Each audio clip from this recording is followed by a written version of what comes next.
Hello friends, welcome back to democratic diplomacy और मैं हूं आपका होस्ट डॉक्टर मनीष।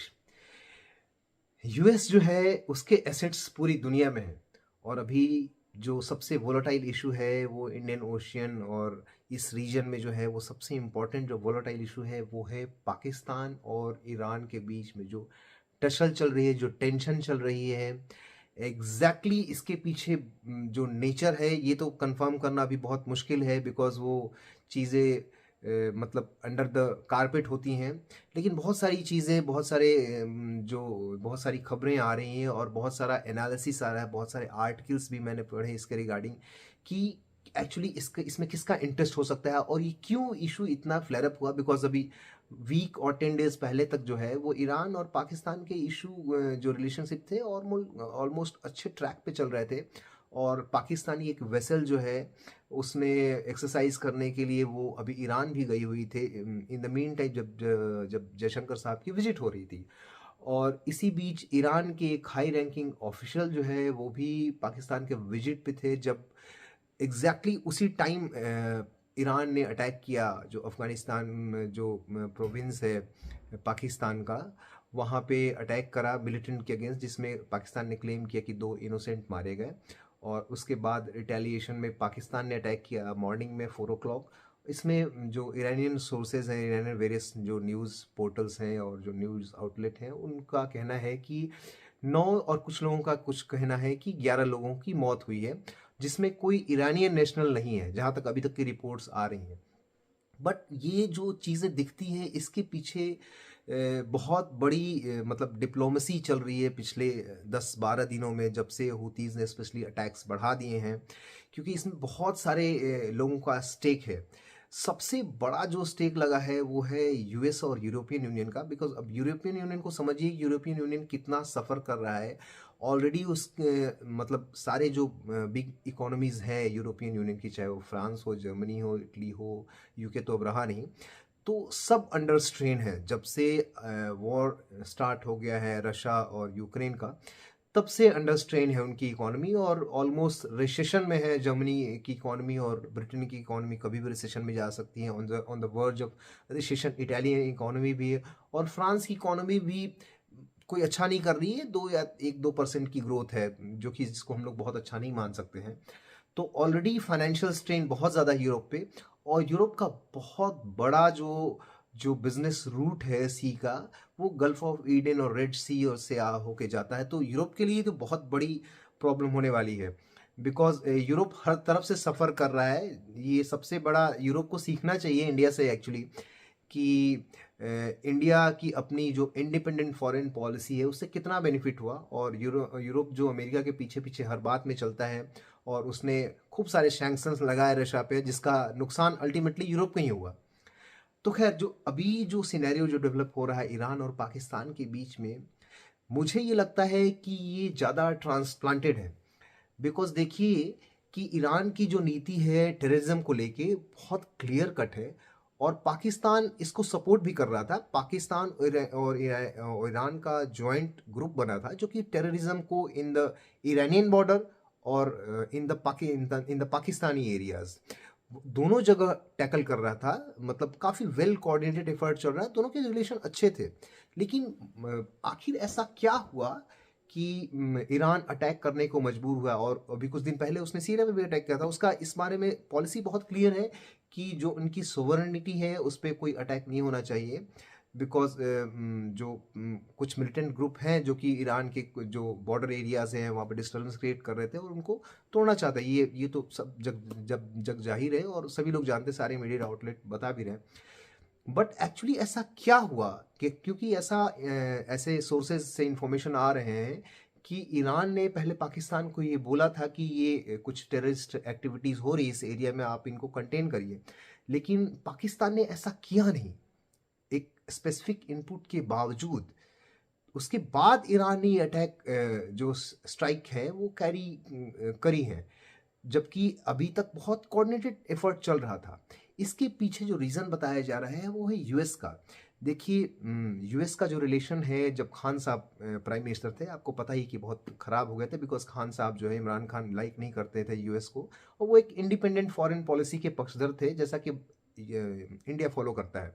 और आपने देखा होगा कि वो भी रशिया भी गए थे इन द मीन टाइम, जब वॉर ब्रेकआउट हुआ था रशिया और यूक्रेन वाला, और बहुत काफ़ी फजीयत हुई थी। और ऑब्वियसली आपको पता है कि हमेशा ही से ही पाकिस्तान की जो मिलिट्री इस्टेब्लिशमेंट है उसका जो मास्टर है वो कि वाइट हाउस में ही बैठता है, और वाइट हाउस या जो पेंटागन है उनके जो बॉस है वही पाकिस्तान के मिलिट्री डिक्टेटर्स को एक्चुअली गाइड करते हैं।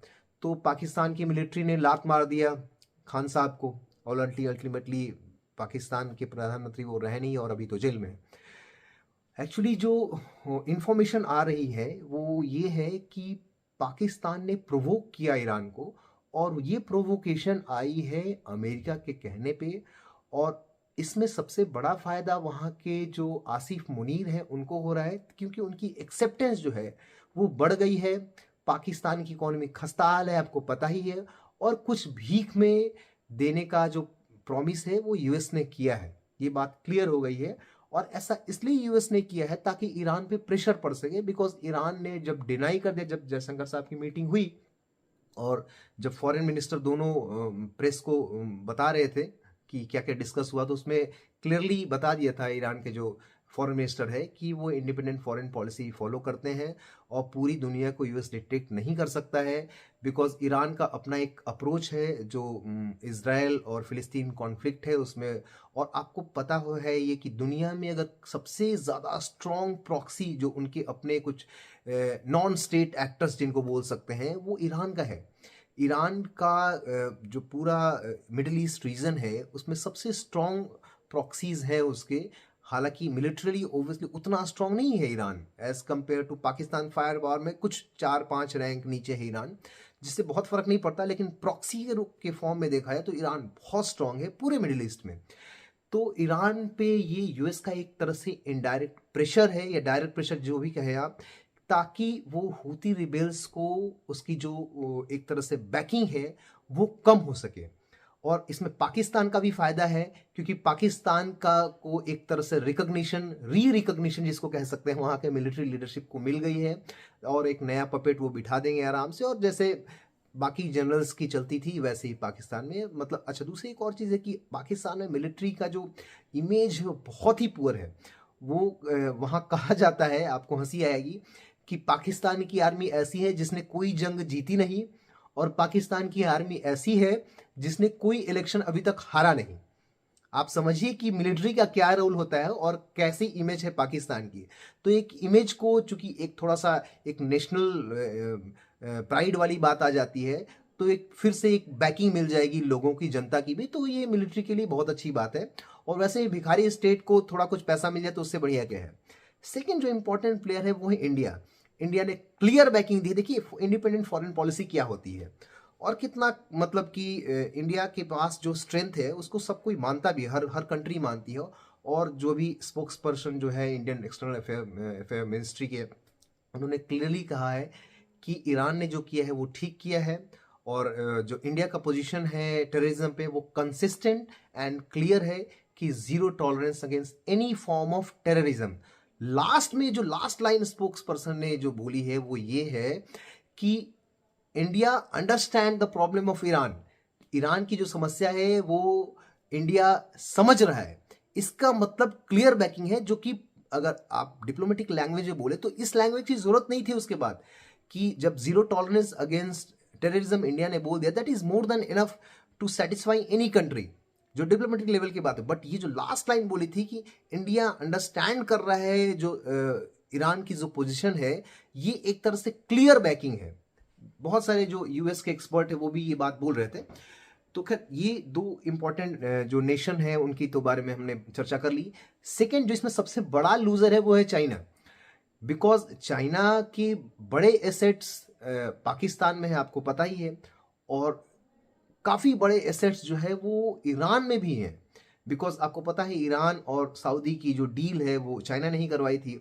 और ऑलमोस्ट $400 बिलियन, सोचिए एक मैमुथ इन्वेस्टमेंट है। इसका लॉन्ग टर्म प्लान है और काफ़ी सारा इन्वेस्टमेंट किया भी है चाइना ने। और बिकॉज आप चाइना को मतलब एक टू वे रास्ता भी मिल जाता है, एक तो ईरान के थ्रू मिल जाता है अफगानिस्तान में जाने का, और दूसरा एक उसका डायरेक्ट रास्ता है। तो ये भी ज़रूरी है। दूसरा एक और इम्पॉर्टेंट, ईरान से रिलेशन चाइना का इसलिए भी इम्पॉर्टेंट है कि उसके थ्रू ही वो एक तो चाबहार, एक तो ये ग्वादर पोर्ट हो गया, एक अगर ईरान एक और एक्सेस दे देता है तो सीधे रशिया और फिर यूरोप तक पहुंच सकता है। तो इस वजह से भी ये बहुत क्लोज रिलेशनशिप रखता है चाइना ईरान के साथ। तो उनके दोनों दोस्त ही आपस में फाइट कर रहे हैं।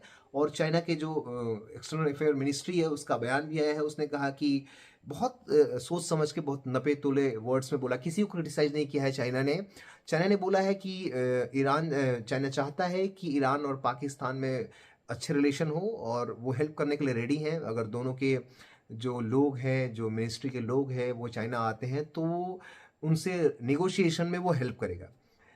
जो और एक इम्पॉर्टेंट प्लेयर है यूरोप के और यूएस के अलावा, वो है रशिया।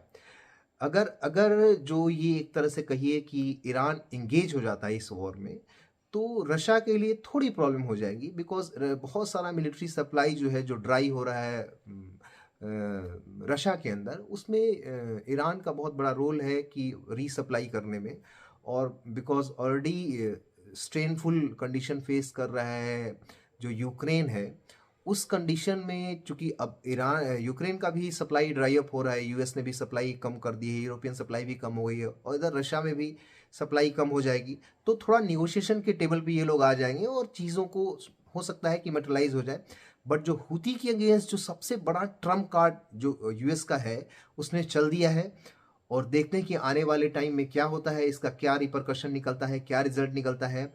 बट इंडिया के लिए इसमें विन विन सिचुएशन है, क्योंकि एक तरह से उसके इकोनॉमिकली जो इकोनॉमिक एसेट्स हैं उस पर अभी कोई प्रेशर नहीं आने वाला। हुतीज को ये ईरान ने कन्वे कर दिया है, पाकिस्तान इंगेज है। और अगर in the mean time India में इलेक्शन आने वाले हैं, अगर कोई एडवेंचर मोदी जी कर देते हैं तो पाकिस्तान के लिए हालात और ख़राब हो जाएंगे। तो देखते हैं, अगर जो भी डेवलपमेंट होती है मैं नया वीडियो बना दूंगा। Okay, thank you, good night.